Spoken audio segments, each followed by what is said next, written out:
It's been super crazy here. I'm gonna try this kind of like vlog style because I can't get the lighting or whatever, but I don't even know where to say. Anyways, there's a fire been going on in my city for 5 days now, and it's still going. Five days. Like, something like this happened back in 2007 here. I mean, we since it's California, we get fires pretty often, but I mean, they're not as extreme as this one is. Like, this is no normal fire. Um, Basically, I decided to vlog this because it's kind of like just for me in a way. For like, it's like kind of like a diary where I can keep my thoughts in things.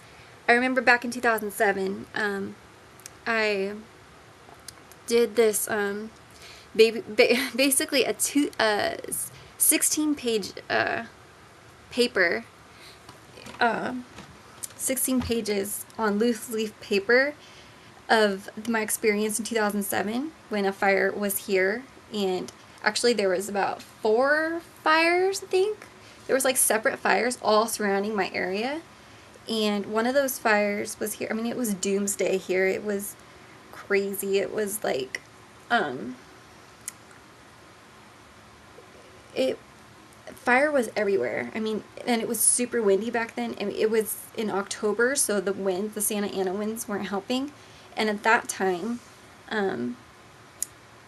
there wasn't social media, there wasn't, vlogging, there wasn't, everything was just kind of coming out in 2007. And what was happening was, my brother-in-law, he was in Iraq at the time, and, so I decided to write down every detail in that, every detail that I was going through in 2007 with that fire. And so I wrote down so detailed, and like it took like 16 pages, no joke. And I basically stapled it and sent it off to Iraq for my brother-in-law to read about what we were going through at that time. In 2007, basically, I was evacuated from my house because the fire actually was in my backyard, my backyard. It was, my backyard is hills. Like, I have a backyard with a pool or whatever, and then I have a back of a backyard which is hills, and I mean, that's what California really is. It's a whole bunch of hills and things. But it was back then that an ember flew across from the fire, one of the fires, and it caught my backyard on fire. And I seriously thought that was the last time I was going to see my house. Like, I saw the flames, I felt the heat, I heard, there was fire engines on my driveway saying, evacuate now. Like, and I was like running out of my house with like, what do you call it? A whole bunch of like clothes, because I didn't really know what to take. I'm stupid. I took my backpack from school, like, because I worked on this project like for like 4 days, and it was due that next day. And I'm like, I was taking my backpack, and like, I didn't take social security cards or anything. I mean, I was younger. I mean, I wasn't too young, but I was stupid. I was taking clothes. I took our videotapes from when we were kids, at least. Anyways, I'm going off topic now, but back then, basically, this is what I'm trying to say, is back then I wrote a detailed letter of what I saw. Like, basically, I was on my driveway, and a fireman was freaking yelling at me. He said, "No, there's no time, just get in, get evacuated." And I was staring at my backyard, feeling the flames, saw the flames, and I thought that was going to be the last time I saw my house. Like, the last time. We drove off off my driveway and went to my aunt's house at that time, and I was like, I'm not going to see my house again. Like, it was in my backyard. I'm like, basically, they got it out. It burnt a few things in my backyard because my dad has made things in our backyard, like, out of wood, like tables and things, and it burnt all those down. I mean, we have a firewood, what do you call it? A firewood pile, and I'm surprised it was heading towards that. but my neighbor stayed and basically used our garden hose, and you know, basically I'm still off topic. But I wrote down detailed things, and my brother-in-law brought the letter back from Iraq with him, and I have that letter today, and I'm glad I captured that all on paper. And now I'm kind of doing this for myself in a way. I mean, it's a video diary of what I've been dealing with today or these past 5 days with this fire. I mean, it's very hard for me to deal with this fire because of what happened in 2007. I was basically traumatized seeing my house or my backyard in flames, thinking, you know, that was the last time I was going to see my house. And so this fire has been, I mean, okay, this is what started. Okay, this fire, this one, it's 2016. I'm going to start right now talking about this fire. Okay, it was Friday, July 20 what? It's the 26th today, so like the 22nd or something, July 22nd. Friday, I was at work, and I was in a class. I wasn't in my main classroom. I was dealing with upper grade on Friday, and so I was in a different classroom, and we send kids out to use the main classroom's bathroom, whatever. So one of the kids that asked to use the restroom, and then so did my co-counselor at the time. He walked out, the same as the kid, and the kid was screaming saying, you know, look, a fire, a fire. And my co-counselor comes back into the door and said, Amy, did you see that fire outside? I was like, fire? So I go look out the classroom door, and there was a fire, what do you call it, on the right-hand side of the campus of the school.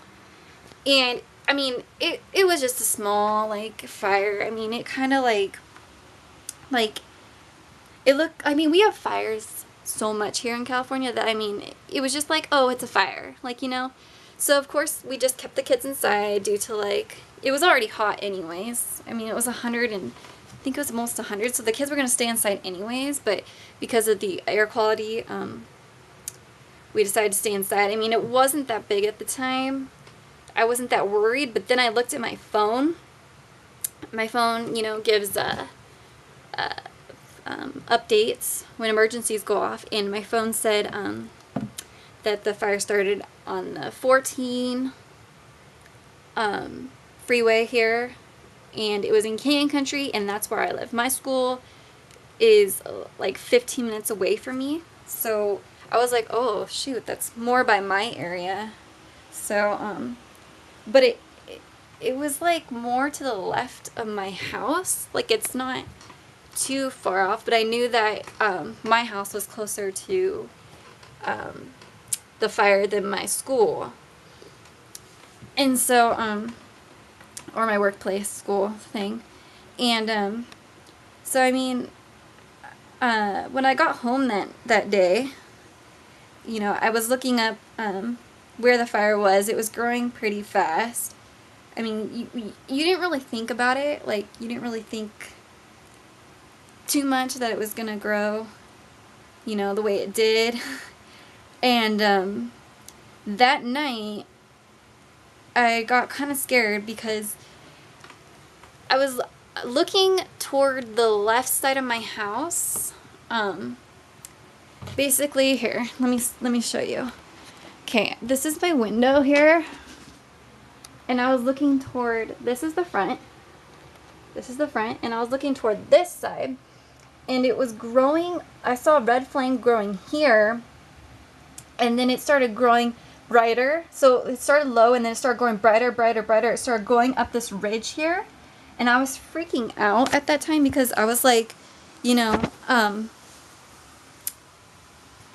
it's getting pretty close to the house, and I was sending out pictures on Facebook because I wasn't getting any updates. It was Friday, so like late night, and so like the news kind of was off, and here's what it looked like on the first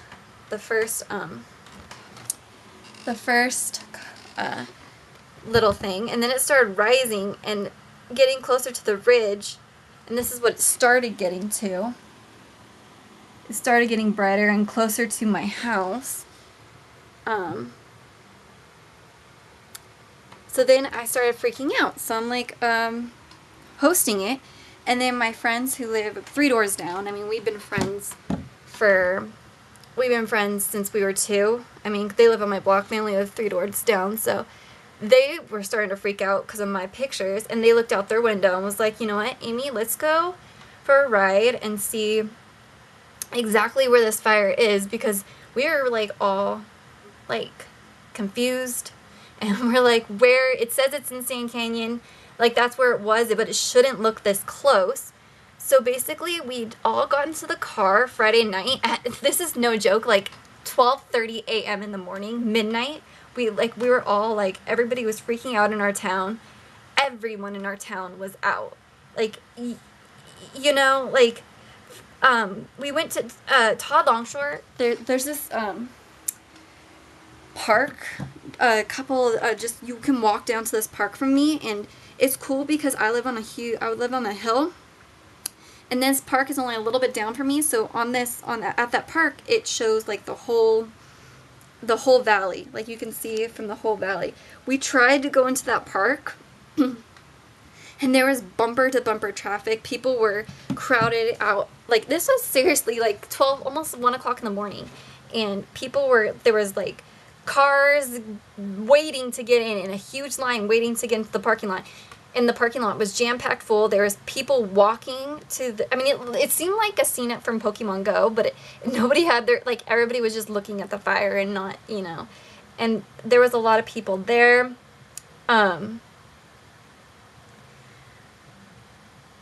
Just a lot of congestion. Sorry, I'm trying to find the picture on my phone where we were heading out.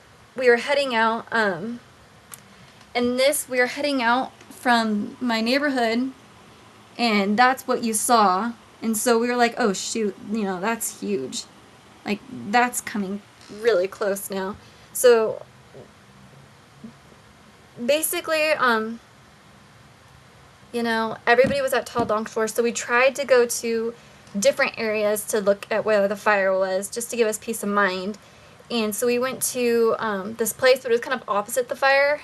And so we're stupid. We ended up going to where the fire actually said it was, Sand Canyon. But it looked weird because there wasn't really, like, there was a orange glow in the sky over there, but you could not see flame. Almost like we're like standing right where, you know, they say the fire is, but I don't see anything. And it might have just been the hills blocking it, but I don't know. So we ended up, I was thinking, like, let's go to Bear Divide. Like, it's Sand Canyon, and since we were on Sand Canyon, we didn't really see, but Bear Divide is basically this huge thing. You go up, up, up, up, up, up, and it's this lookout point that you can see the whole valley. And basically, good thing we didn't do that, because that is where the fire actually was. They closed down those roads. So I'm like thinking, okay, now let's just go to Canyon Country Park then and look there, because they have a view of the 14 freeway, and that's where they said it started. And I'm glad we didn't go there either, because that's where the evacuation center was, and we would have just been foot traffic. And like, we ended up passing the park and seeing that like all the fire trucks were there, and people who really needed to be there were there. So we're like, okay, let's just get out of this. We shouldn't be looky-loos, and we should get out, you know, and we should get out and let the firefighters and everybody do their job. So it was like, you know, basically 12 o'clock, and my friends were like, well, we have cats and we need to go get cat carriers, because we don't have enough cat carriers to get our cats out. I mean, they were thinking of evacuating at the time. And so it's just like, they're like, let's go to Walmart. And I was like, you know, our Walmart isn't 24 hours anymore. Our Walmart used to be 24 hours, but they stopped being 24 hours. Anyways, so basically they had to go back. We went back home. I mean, I didn't sleep at all Friday night. I kept on looking out my my window, looking at the left side of it and seeing it. I mean, basically by like 3 o'clock, it kind of diminished a tiny bit, but it's still like getting, you know, there. So I didn't sleep at all Friday night. Saturday, was the worst day as in terms of looks here. It was all ashy. There was ash falling from the sky. I posted a picture of this red glow in the sky, and it like pitch red. The sun was pitch red. I mean, it looked like it was dark outside because of all, like, it was 3 p.m. and it looked dark. So the sun actually looked like the moon, like the blood moon, but it was actually the sun. And so that's why I posted a picture of that. And during that day, since we didn't go to Walmart that night to get cat carriers for my friend to evacuate, we had to go to Walmart the next day. And my friends were like, why is everybody kind of like walking around doing what they should be? I mean, it looks like doomsday here. There's ash falling from the sky. It's pitch black.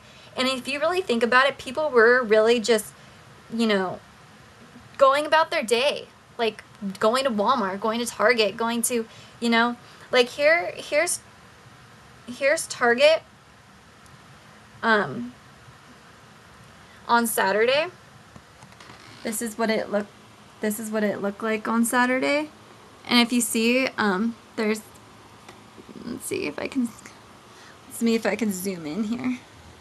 Look, there's people just like on their cell phones, like just walking to the parking lot of Target, and like, hold on, stupid, I can't do this with one hand. And if you see right behind them, like basically the fire is coming. It's doomsday. Like our whole sky was like that. So basically that Target parking lot that they're in, it also looks at the whole valley. You can look at the whole valley from that parking lot. And so like everybody was there too, as Friday night, well, Friday in the morning, like 2 a.m. Nobody could sleep in my town. Everybody was just up looking at the fire. There was people who were at, taking like really good photographs that were on, you know, ABC7 that were featured there. But anyway, so that was Saturday. All my family came into town Saturday because my grandmother was having a party. My whole family lives like an hour away from here, down south, more towards the LA area. And this party had been planned for months, and so my whole family was coming up here.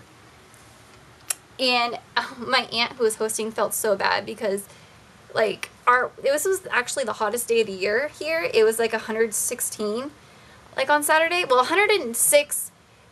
It was actually hotter Friday when the fire started than Saturday, because with all the cloud cover Saturday, it made the temperature go down. But like my whole family, like bless their souls, like they came up here even though we look like Armageddon. Like they were actually driving into the fire. I mean, just that day before, those freeways were closed, and who knows if those freeways, like the fire would jump and close again. So, I mean, they stayed for a couple hours, and they left. Some of them were really scared that the freeways were going to close, so they left early. We had a surprise party for basically my sister, my brother's girlfriend, here. And it was a pool party. So they were in the pool while it was raining ash. I mean, the surprise birthday party was planned again, you know, advance. So they still did that. They didn't and everybody was kind of like going about their days as if nothing was happening, even though it was pitch black smoke everywhere, raining ash. I mean, even we were in the pool and there was ash everywhere. Sunday, I actually went outside into the pool, just because it was so hot. I mean, the weather, it wasn't like pitch black smoke anymore, but it was raining ash. I had like on my driveway, like huge like piles of ash on the driveway. It looked like someone shoveled the fireplace on the driveway. Like, you know the fireplace, you clean out the fireplace? Like, it was that thick on my driveway. And I was outside for only an hour swimming, and I had, like, ash all over my arms. Like, I had, like, smudge marks on my face and my arms. Like, I actually was fighting the fire, but I was just outside for, like, an hour in the pool. And so, I had to seriously shower up after that. Then, okay, so here's the detailed thing here. I've been checking, like, it was hard to get updates on the fire because it was on the weekend, and on the weekend there's no news programs like on. It's usually just the weekdays. So there was this thing, luckily, of a location finder where it would show you exactly in real time where the fire was located. So basically, so see this first area here? Okay, let me show you here. Okay, this first area here, no, this first area here, right here, was the first fire on Friday night that was coming up on the left side of my house. And to my house, my house is located where the teddy bear is. I don't know if you can see it. Oh, okay. Right here is me. That's where it was. That's where it was. This is where it was Friday night. Right here, coming this way towards me on the left side. And then on Sunday night was pretty freaky because straight ahead, my mom brought to attention to me about 9 o'clock Sunday night, straight ahead of me, if you look. So this is where the fire was on Friday night, coming up this ridge. Then on Saturday, it was straight ahead of my window, and we saw flames shooting up this way. Actual line of flames, like a line of flames. Okay, so that line of flames got me worried basically Sunday night, so I couldn't sleep Sunday night. So basically I didn't sleep Friday night, and I didn't sleep Saturday night. And Sunday night, I didn't sleep because I was looking at those flames. I would like kind of like rest my head a little bit, try to go to sleep, and then wake up basically half awake, get up and look at the window and see where the flames were. So basically the flames were coming straight for us. It was where the Target, you know that Target area I was showing you? The Target parking lot, which everybody was at Friday night looking at the fire, that's where the flames were. That's where they were directly in the path of. So it was weird because everybody who was looking up there Friday night, all the fire had moved directly onto that area by Sunday. So here on the map, I have to hold it with my teeth because I'm vlog like. Okay, anyway, so here on the map, it's this fire, this one right here, and it's coming straight toward there. That's my house. That's that one. Directly in front. So that one was, I can actually see a line of flames from 9 p.m. till about 12:30 a.m. that night. So I didn't sleep well. I didn't sleep at like all Sunday night. Monday, I checked in the morning what it was, and it was mostly just smoke I can see in front of me. Like even now, like this is the best it's been all week over all the 5 days of the fire, and it's still kind of like hazy out there, you know, so you can't, normally you could see mountains right there all along, mountains here, like really clear, and now it's just total smoke, like you can't see anything. Luckily you can't see any flame because on Monday about 1:00 p.m. my friend texted me saying, you know, you better get ready to evacuate. The fire is now basically by Costco, and Costco is directly in front of me. I can see it on my hill. I can see Costco on my hill. If you just hike on my hill, you can see it. It's like a huge rectangle, so it's directly in front of me. It's a 6-minute drive from me, and so it's directly in front of me. That's what got me really, because I guess the wind shifted, and that's what got me scared, because she was like, you know what, I'm starting to pack a bag. She had her cat carriers now, so she was starting to get ready, and she freaked me out. It took me back to 2007 all over again. I mean, this whole fire, I mean, I kept on having to look up updates every 20 minutes. I'm still looking up updates. It was 0% contained for the first 3 days. Only the like into day 3, it finally got 10% contained. They said it was 20% contained, but it was a mistake at that point, so it went back to 10% contained for the next 2 days. And now waking up this morning, I mean, it's the best we've ever had. I mean, there's blue sky a little bit, and it's basically headed more towards south of us now. But it's still only 25% contained. It's still going, still growing. And depending on the wind shifts, it can shift back. Whereas, I mean, it's just crazy.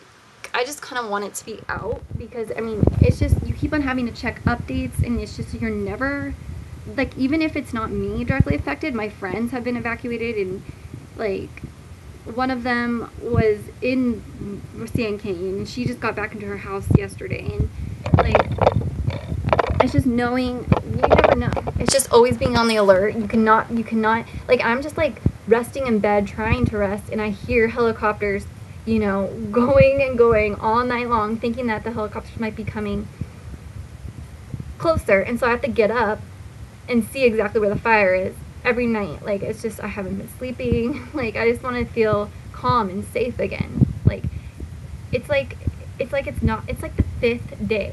Like, it reminds me of that song, you know, London Bridge, like, where that song is about a fire that lasted a long time in London. I mean, back then there wasn't this firefighting, you know, ingenuity that, you know, the vehicles, the aircrafts that we can do nowadays, but that's why the London Bridge fell down, because there was a huge, long-lasting fire. But anyways, this fire has cost 18 to 20 homes, structures down to the ground. It tore up Clarita Canyon. That's where I hike. That's where, like, my main hiking trail is. I like to hike. So, I mean, at Clarita, it's a lot of historic monuments there. Like the Oak of Golden Dream. It's an oak tree that's hundreds and hundreds of years old. It's the oak tree that the guy who had started the gold rush, he was sitting down sleeping, and he woke up and first found gold there. It started the gold rush, the big gold rush in California. So that's a monumental tree that was in danger. And there's also this Walker Ranch that we walked to. It's a whole bunch. It's like a cabin of this guy Walker who used to live there, and it's like pieces of his cabin, like fireplace and everything, you know, of his cabin. It's just a lot of historic things. They actually preserved those historic monuments, but they had to, like, set back fires and, you know, seriously go around each of those to preserve it. And so I'm thankful that those things are safe. But the trails and stuff, like the waterfall trail that I go on to, that goes to the waterfall, which there's really no waterfall now because of the drought.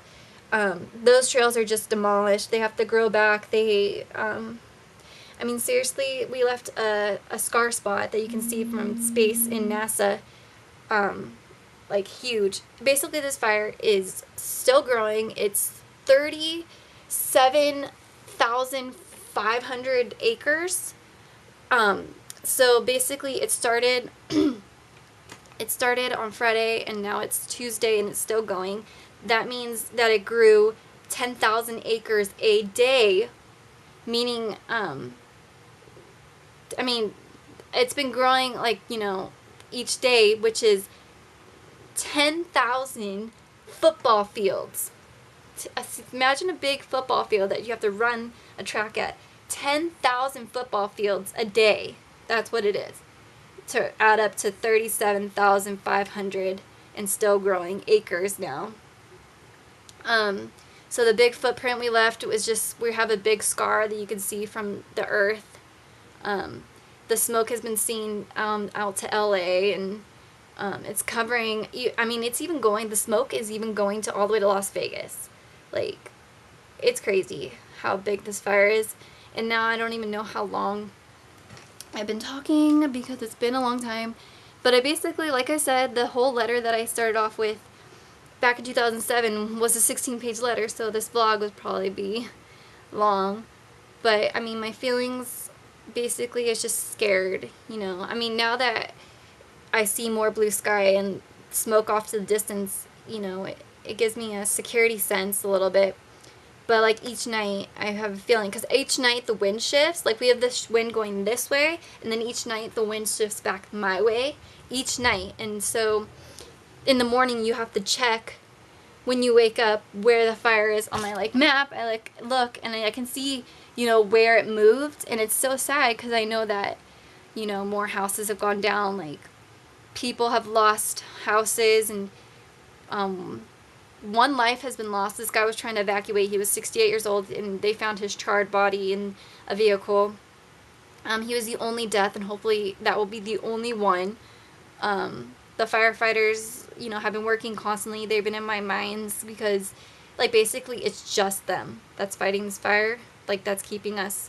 I mean, basically we're waiting on a super scooper.